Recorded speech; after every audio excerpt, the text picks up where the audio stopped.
2554 9 digit का आपका एक कोड होता है। ये कोड क्या है? ये कोड है इंटरनेशनल कोड है। आपने इस कोड को बनाया जिसका पैसा बहुत ज्यादा लगता है, इसीलिए मैंने कहा है सर कि ये इतना पैसा नहीं लगाओ, इसमें जो है आपको 00 QR लगता है, इतना ज्यादा पैसा लगता है इसको बनाने के लिए। ठीक है कि लगता है किसी के मन में है ऐसा? नहीं रूम में अच्छा, तो रूम में कुछ लोग होते हैं ना, हमारे मोहन सर ने कहा कि तू तो गया, क्या गया भाई, फ्री में तो ID कार्ड बना के दिया, तो गया क्या? अच्छा वो मंजन ले लिया इसलिए गया, तो मंजन तू कौन से बकाला में फ्री में खाता है? उठाओ डंडा, कौन से बकाला वाला तेरे को फ्री में मंजन देता है, फ्री में चाय देता है? अगर मैं फ्री में ID कार्ड बनाया तो मैं मंजन ही तो ले रहा हूँ। तो मंजन दुनिया में कौन सी बकाला फ्री में मंजन देती है बताइए? कौन सा बकाला हमें फ्री में चाय को भी देती है? तो फ्री में ये भी नहीं दे रहा, बात खत्म है ना। इंटरनेशनल इसी कार्ड को आप भेज दो अपने बीवी के पास और बोलो लग जाओ, और जितने भी लोग मिलेंगे इसी में ज्वाइन कराओ। अभी देखिए नेपाल में कितना सारा लेडीज अभी कामयाब हो रही है कि नहीं है? उसमें उन्हीं के बीच में आपकी वाइफ भी आगे फालतू घूम रही होंगी, या फालतू घर में दिन भर टीवी देख देख के बच्चे भी स्कूल चले गए, वो क्या करेंगी? अगर वो DXL के सिस्टम में लाए तो पति कतर में और पत्नी नेपाल या इंडिया में जहाँ के भी है वहाँ पे जबरदस्त तरीके से दोनों देश में बिजनेस कर सकते हैं कि नहीं है? तो सबसे पहले तो ये बनानी है।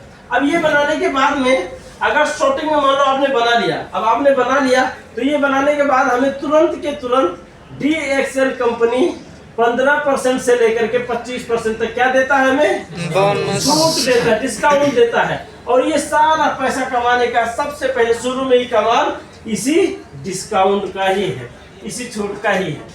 समझ रहे हैं आप? जैसे मान लो एक मंजन का MRP प्राइस कितना है सर? 31।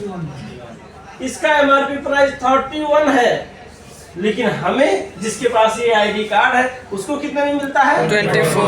24 को ही मिलता है। यानी कि एक मंजन में आपको कितने का प्रॉफिट हुआ?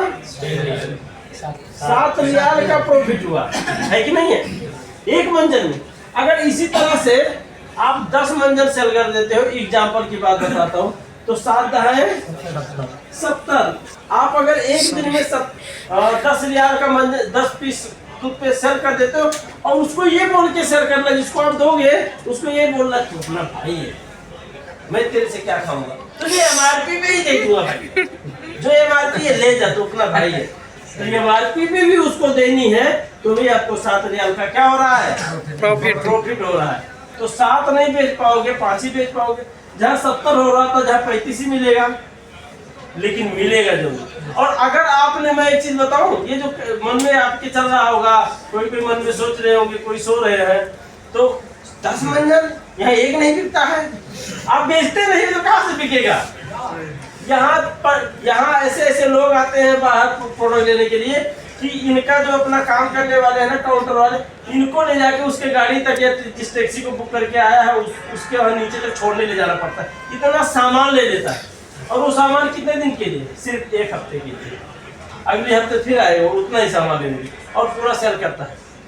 तो ब्रांच मैनेजर तुलसीदास वगैरह सर उन लोगों ने क्या बताया, ऐसे कुछ लोग हैं, कुछ नहीं मतलब ज्यादा लोग बांग्लादेश और नेपाल के ऐसे लोग हैं जो सामान को MRP में खरीद कर सामान को डिस्ट्रीब्यूटर प्राइस पे, क्योंकि उनके पास ID कार्ड है तो डिस्ट्रीब्यूटर प्राइस में मिलेगा।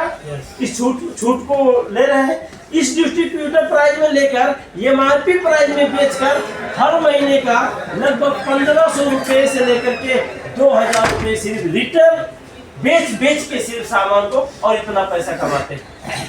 इतना पैसा 1500 से लेकर के 2000 तक सिर्फ सामान को डिस्ट्रीब्यूटर से खरीद के MRP में बेच के इतना पैसा कमाते हैं। ऐसे एक नहीं, कई सारे लोग कतार में अवेलेबल है।